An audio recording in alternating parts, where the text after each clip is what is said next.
ang YouTube sensation na tumahlo sa lahat ng NBA players. Siya lang ang natatanging player na nanalo ng 3 sunod-sunod na panalo sa kasaysayan ng NBA Slam Dunk Contests. Paano naging 3 times NBA Dunk Champion ang isang G League guard?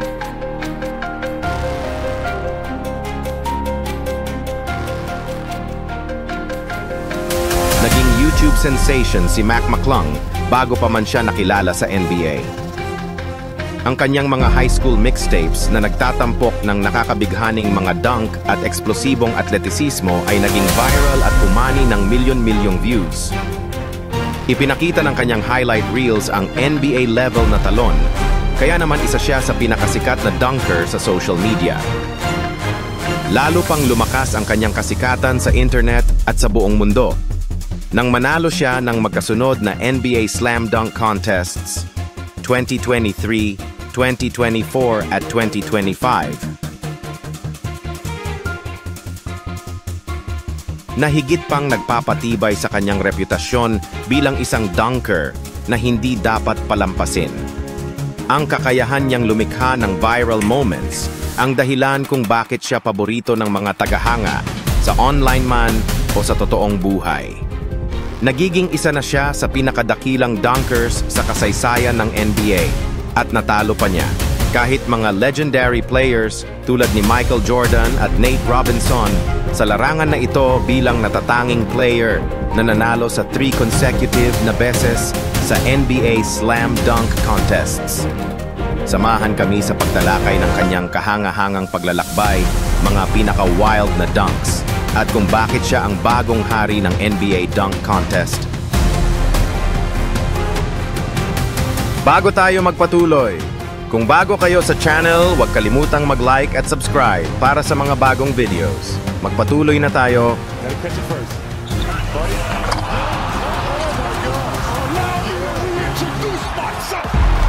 Ikaw ay maaaring kilala si Mac McClung mula sa kanyang viral highlights sa YouTube, pero siya ay nag-uukit ng sariling pangalan bilang higit pa sa isang dunker. Ngayon, dadalhin namin kayo sa mundo ng isa sa pinaka-promising na manlalaro sa NBA G League, si Mac McClung, at ipapaliwanag kung bakit siya maaaring maging susunod na malaking bituin sa NBA. Siguraduhing panoorin ang video na ito hanggang dulo. Bago tayo magpatuloy, ibabahagi muna namin ang ilan sa kanyang mahahalagang tagumpay upang makita ninyo kung bakit natin siya pinag-uusapan. Nanalo siya sa NBA Slam Dunk Contest sa parehong 2023 NBA All-Star Game at 2024 NBA All-Star Game. Nakuha rin niya ang 2024 NBA G League Most Valuable Player Award. It's really good. I'm honored. I wish I could have gave more to this crowd. I think I could have had a better performance, but I'm very appreciative, and I'm happy. Siya ay isang consensus 3-star recruit at isa sa pinakamataas na ranggong high school player sa Virginia. Siya ay 2 beses nang naging kampeon sa NBA Slam Dunk Contest at isang panalo na lang ang kailangan upang mahigitan ang record na 3 beses na hawak ni Nate Robinson. Ngunit, gaano nga ba kagaling ang dating YouTube sensation na ito? Halina't alamin natin. Matapos niyang lisanin ang kolehiyo, ipinakita ni McClung ang maraming kahanga-hangang laro sa NBA G League. Kahit sa kanyang NBA career, patuloy siyang nagpapakita ng matitinding numero. Sa ngayon, marami na siyang clutch performances, pero bibigyang pansin natin ang kanyang pinakahuling laban.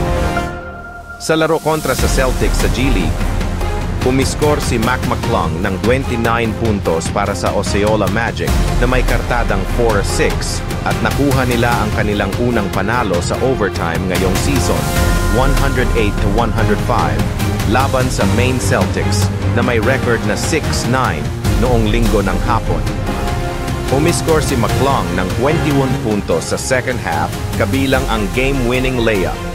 Sa isang dikdikang laban, ipinamalas ni McClung ang kanyang pambihirang kakayahang sumalakay sa basket, nagtapos ng mga tirang akrobatiko, at nagpakitang gilas sa malalakas na dunk. Sa huling bahagi ng laro, nakapagtala siya ng sunod-sunod na clutch 3-pointers na hindi lang nagpanatili sa kanilang koponan sa laban, kundi nagbigay rin ng kumpiyansa sa kanila. Ang kanyang composure sa ilalim ng matinding pressure, kasabay ng mabilis na pagdedesisyon, ang nagpatunay na isa siyang standout player sa naturang laban.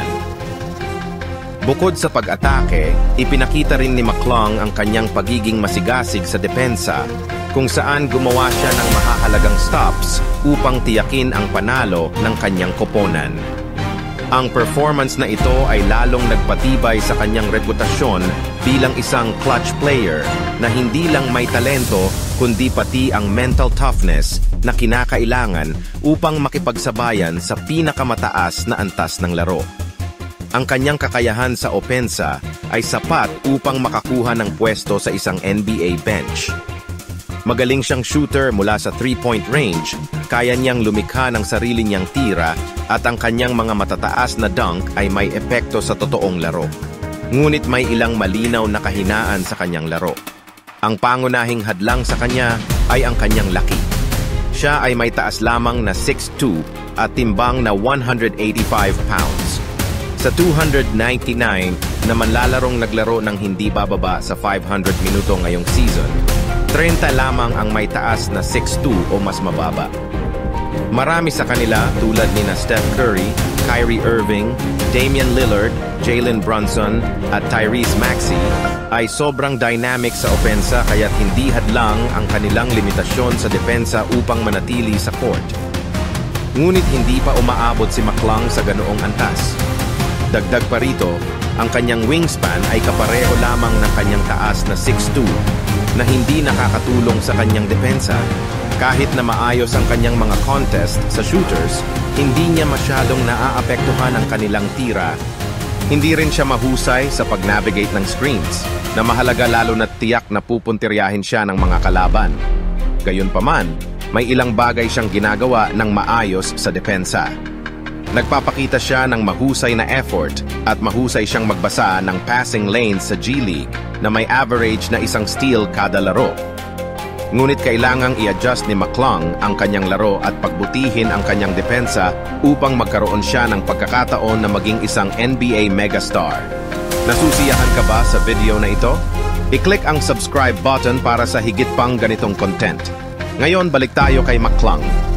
Si Matthew Mac McClung ay ipinanganak noong ika-6 ng Enero 1999. Lumaki siya sa Gate City, Virginia, isang maliit na bayan na may halos 2,000 katao sa Tri-Cities metropolitan area, malapit sa hangganan ng Tennessee at Virginia. Dito siya unang nagsimula bilang isang manlalaro ng football na mas popular na ice sport sa Southwest Virginia kaysa basketball. Nakilala niya ang basketball bago siya pumasok sa ika-7 baitang. Nang isali siya ng kanyang ina, si Lenore, sa isang lokal na youth league. Ngunit ito ay naging isang turning point sa kanyang buhay. Tulad ng naalala ng kanyang high school coach na si Scott Vermillion noong 2018, sumilip siya sandali sa loob at halos hindi na lumabas. Di nagtagal, mas naging interesado si McClung sa basketball at nagsimulang mag-ensayo ng regular para sa e-sport, umaasang makapasok sa National Basketball Association, NBA. Tahimik namang natuwa ang kanyang ama nang iwan niya ang football pagkatapos ng kanyang unang taon sa high school. Ayon sa kanya, isa sa mga dahilan kung bakit siya nagpatuloy sa basketball ay ang kanyang pinahusay na shooting matapos niyang mabalian ang braso habang nag-i-skateboard. Nagsimula siyang mag-dunk bilang isang sophomore habang naglalaro para sa varsity team ng Gate City High School. Maki ang kanyang reputasyon bilang isang acrobatic dunker sa natitirang bahagi ng kanyang high school career. Tinawag siya ng Max Preps bilang isa sa pinakakapana-panabik na manlalaro sa bansa. Bilang junior, noong Pebrero 24, 2017, nagtala siya ng career high na 654 puntos sa isang talo laban sa Dan River High School sa Virginia High School League, VHSL, Region 2A West Tournament.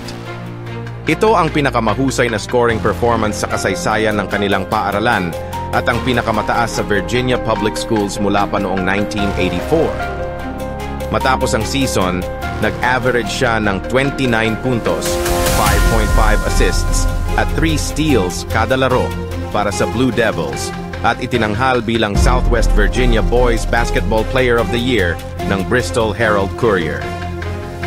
Noong tag-init, nangako siyang maglaro para sa Rutgers sa kolehiyo. Noong Disyembre 12, ginawa ni McClung ang kanyang senior debut sa pamamagitan ng pag-score ng 47 puntos na may shooting na 18 sa 23 sa isang 96-43 panalo laban sa Lee High School. Isa sa mga nanood ng laban ay si Georgetown head coach Patrick Ewing. Noong Enero 11, 2018, matapos sabihin sa kanya ng kalabang coach na si James Schooler, "Pupunta ka sa Georgetown para lang umupo." Sumagot si McClung sa pamamagitan ng pag-score ng 44 puntos laban sa Fern Creek High School ng Louisville, Kentucky sa Arby's Classic Tournament sa Bristol, Tennessee. Noong Pebrero 21, 2018, sa VHSL Regional Playoffs, binasag ni McClung ang VHSL single-season scoring record na dating hawak ng Hall of Famer na si Allen Iverson. Nalampasan niya ang record ni Iverson na 948 puntos sa loob lamang ng 25 laro. 5 laro na mas kaunti kaysa kay Iverson. Tinapos niya ang kanyang high school career sa unang state championship ng Gate City, kung saan umiscore siya ng 47 puntos sa 80-65 panalo laban sa Robert E. Lee High School ng Staunton. Ang 47 puntos na iyon ay nagtala ng bagong VHSL All-Classes scoring record para sa isang championship game na dating hawak ng dating NBA player na si J.J. Redick. Tinapos ni McClung ang season na may 1,153 puntos at isang career total na 2,801 puntos, isang VHSL All-Classes record. Muli siyang itinanghal bilang Southwest Virginia Player of the Year ng Herald Courier. Noong una, nangako si McClung na maglalaro para sa Rutgers, ngunit makalipas lamang ang isang linggo, binawi niya ito at pinili ang Georgetown University. Bilang freshman sa Georgetown, nagtala siya ng season-high na 38 puntos sa isang 102-94 panalo laban sa Little Rock. Nag-average siya ng 13.1 puntos, 2.6 rebounds, at 2 assists kada laro, na siyang nanguna sa lahat ng Big East Conference freshmen sa scoring. Dahil dito, napabilang siya sa Big East All-Freshman Team. Sa loob ng 2 season sa Georgetown, nag-average siya ng 14.2 puntos, 2.8 rebounds, at 2.2 assists. Kabilang ang isang 38-point game laban sa Arkansas Little Rock noong freshman year at isang 33-point performance laban sa Oklahoma State noong sophomore year. Bagamat nagpakitang gilas si McClung, nagtala lang ng kabuuang 33-31 record ang Hoyas, kaya't nagdesisyon siyang pumasok sa NCAA transfer portal matapos ang biglaang pagtatapos ng kanyang sophomore year dahil sa COVID-19 pandemic. Pinili niya ang Texas Tech kaysa sa mga alok mula sa Arkansas, Auburn, BYU, Memphis, USC at Wake Forest, bukod sa iba pang kilalang paaralan. Matapos makatanggap ng waiver upang makapaglaro agad, ipinagpatuloy ni McClung ang kanyang momentum. Nagtala ng 20 puntos sa kanyang debut bilang isang Red Raider. Nakuha niya ang second-team All-Big 12 honors matapos mag-average ng 15.5 puntos, 2.7 rebounds, at 2.1 assists, habang ang Texas Tech ay nagtala ng 18-11 record at nakuha ang number 6 seed sa NCAA tournament. Matapos matalo ang Texas Tech sa round of 32, idineklara ni McClung ang kanyang aplikasyon para sa 2021 NBA Draft. Pagkatapos makatanggap ng imbitasyon sa NBA Combine, hindi niya sinayang ang pagkakataon upang ipakita ang kanyang kakayahan. Bagaman likas siyang atleta, hindi natawag ang kanyang pangalan sa draft night.